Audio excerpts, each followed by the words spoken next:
Assalamualaikum warahmatullahi wabarakatuh. Perkenalkan, nama saya Nila Parmawati, biasa dipanggil Nila. Saya dari Prodi Kehutanan, kelas C.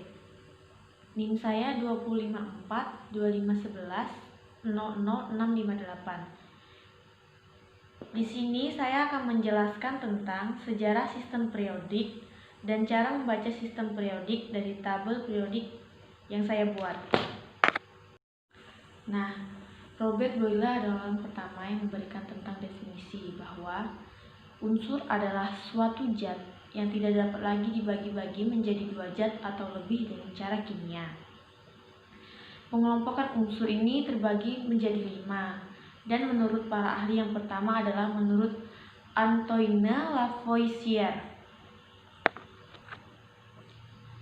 Setelah Boyle memberi penjelasan tentang konsep unsur, Lavoisier pada tahun 1769 menerbitkan suatu daftar unsur. Lavoisier membagi unsur dalam unsur logam dan non-logam. Kemudian ada pengelompokan unsur menurut Johann Wolfgang Dobereiner. Nah, dia adalah orang pertama yang menemukan hubungan antara sifat unsur dengan massa atom relatifnya. Unsur-unsur dikelompokkan berdasarkan kemiripan sifat-sifatnya. Nah, kemudian itu yang ketiga ada pengelompokan unsur menurut John Newlands.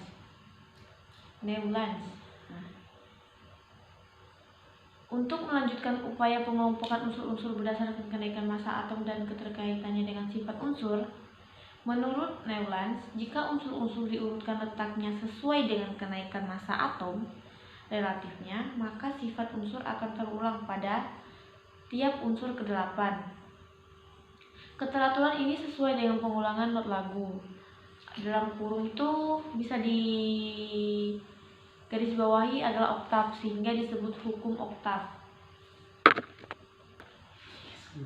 Kemudian yang keempat adalah pengelompokan unsur menurut Dmitri Mendeleev. Dia mengemukakan pada tahun 1869 melakukan pengamatan 63 unsur yang sudah dikenal dengan mendapatkan hasil bahwa sifat unsur merupakan fungsi periodik dari massa atom relatifnya. Kemudian yang terakhir adalah pengelompok unsur menurut Henry Moseley. Sebelum dikemukakan penemuan struktur atom, yaitu partikel-partikel penyusun atom, partikel penyusun inti atom yaitu proton dan neutron, sedangkan elektron mengitari inti atom. Setelah partikel-partikel penyusun atom ditemukan, ternyata ada beberapa unsur yang mempunyai jumlah partikel proton atau elektron yang sama, tetapi jumlah neutronnya yang berbeda. Unsur tersebut dikenal sebagai isotop. Jadi terdapat atom yang mempunyai jumlah proton dari sifat kimia yang sama, tapi masanya berbeda, karena massa proton dan neutron menentukan massa atomnya. Nah, kemudian di sini saya akan menjelaskan tentang sistem periodik unsur kimia. Jadi ini adalah bentuk horizontal. Horizontal ini terdiri dari periode 1 sampai 7 dan vertikalnya itu dari golongan 1A sampai dengan 8A. Golongan 1A disebut golongan alkali, kecuali hidrogen. Golongan 2A disebut golongan alkali tanah. Golongan 3A disebut sebagai golongan gas mulia. Golongan 1B sampai dengan golongan 8B disebut golongan transisi.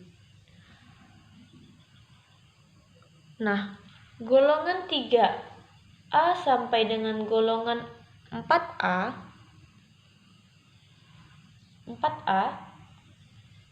sampai dengan golongan 6A diberi nama sesuai unsur yang ada pada golongan tersebut. Kemudian di sini saya akan menjelaskan. Yang pertama saya ambil contoh lambang H. H ini adalah nama lain dari hidrogen. Terus ini adalah nomor atomnya. Kemudian bisa dilihat dari keterangannya bahwa biru muda itu berbentuk padat, oranye itu gas, merah muda adalah cair, dan hijau adalah unsur buatan. Nah, pada saat ini ada 118 unsur kimia. Demikian hasil penjelasan tentang sejarah sistem periodik dan cara membaca sistem periodik dari tabel periodik yang saya gambarkan. Sekian dari saya. Wassalamualaikum warahmatullahi wabarakatuh. Terima kasih.